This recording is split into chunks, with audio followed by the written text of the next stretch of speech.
दोस्तों, अगर आप बिहार के अंदर क्लास 1 से लेकर के क्लास 12 या उससे ऊपर किसी भी क्लास में पढ़ते हो, कोई भी कोर्स कर रहे हो, तो आपको अगर सरकारी लाभ लेना है तो उसके लिए एक नया नियम फिर से आ चुका है।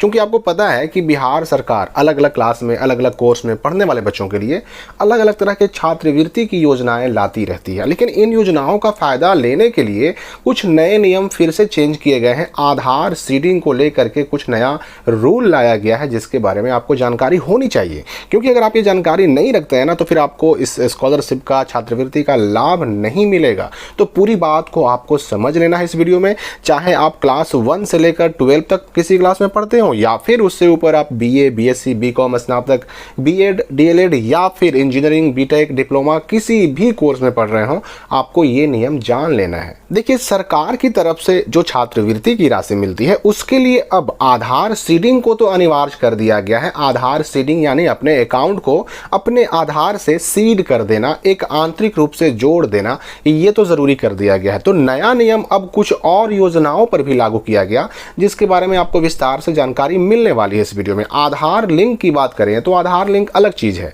और आधार सीडिंग अलग चीज है। आधार सीडिंग के बारे में डिटेल से एक वीडियो ऑलरेडी बना हुआ है, उसमें आप विस्तार से जान सकते हैं।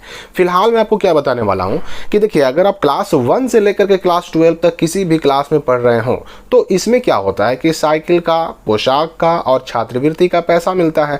और अब क्या है ना कि ये पैसा आपको मिलता है अकाउंट में। पहले था कि भाई कैश मिल जाता था आपको अपने स्कूल से, कॉलेज से, लेकिन अब कैश नहीं मिलता, अब अकाउंट में मिलता है, बैंक में मिलता है। तो अब ये साइकिल का पैसा, पोशाक का पैसा, छात्रवृत्ति का पैसा, जो स्कूल का, हाई स्कूल का पैसा आता है ना, उसके लिए भी अकाउंट का सीडेड होना जरूरी है। अकाउंट सीडेड नहीं रहेगा तो अब ये सारे लाभ भी आपको मिलने नहीं जा रहे हैं।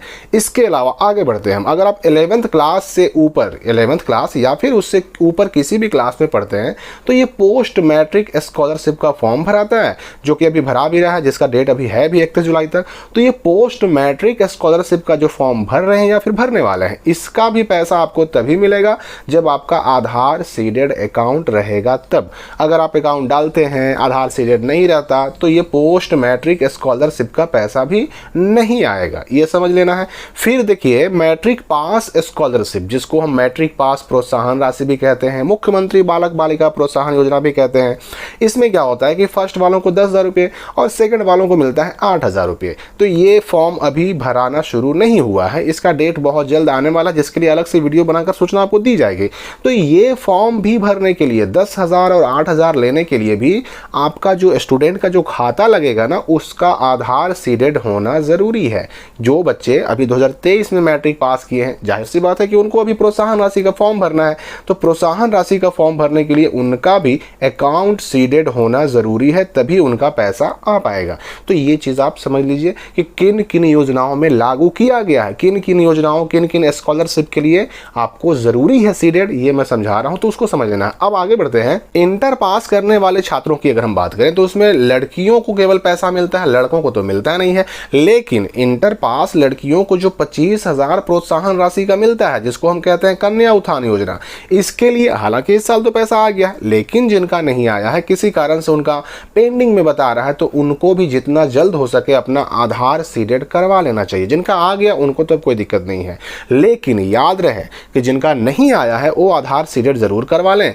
और या फिर जो अगले साल इंटर में एग्जाम देने वाले हैं, 24 में एग्जाम देने वाले हैं, तो इसके बाद से ये प्रोत्साहन राशि के लिए भी, यानी कि जिसको हम कन्या उत्थान योजना कहते हैं, 25,000 के लिए भी आधार सीडेड करवाना जरूरी हो जाएगा। अब यहाँ पे सवाल ये उठता है कि हम आधार सीडेड कैसे चेक करेंगे कि हमारा अकाउंट जो हमारे पास है, चाहे किसी भी बैंक में हो, किसी भी ब्रांच में हो, हमारा वो जो अकाउंट है वो आधार सीडेड है कि नहीं, हम कैसे चेक करेंगे। या फिर इसके साथ एक सवाल उठता है कि अगर सीडेड नहीं होगा तो फिर हम कैसे उसको सीडेड करवाएंगे। तो उसके लिए एक वीडियो, जिसका डिस्क्रिप्शन में मैंने लिंक दे दिया है, उसको आप देखकर समझ सकते हैं। लिंक सारा आपको डिस्क्रिप्शन में मिल जाएगा, कमेंट में मिल जाएगा।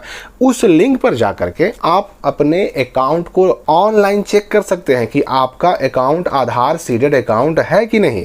और अगर नहीं है तो ऑनलाइन कैसे करें, ऑफलाइन कैसे करें, ये सारी चीज़ें, स्टेटस भी चेक करने का लिंक मिल जाएगा आपको।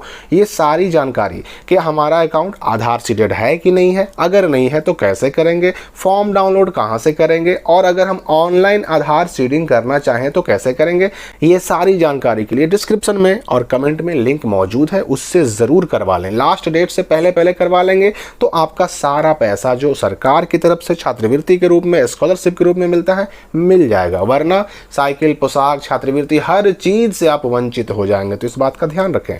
तो इस वीडियो के लिए फ़िलहाल इतना ही, मिलते हैं हम अगली वीडियो में।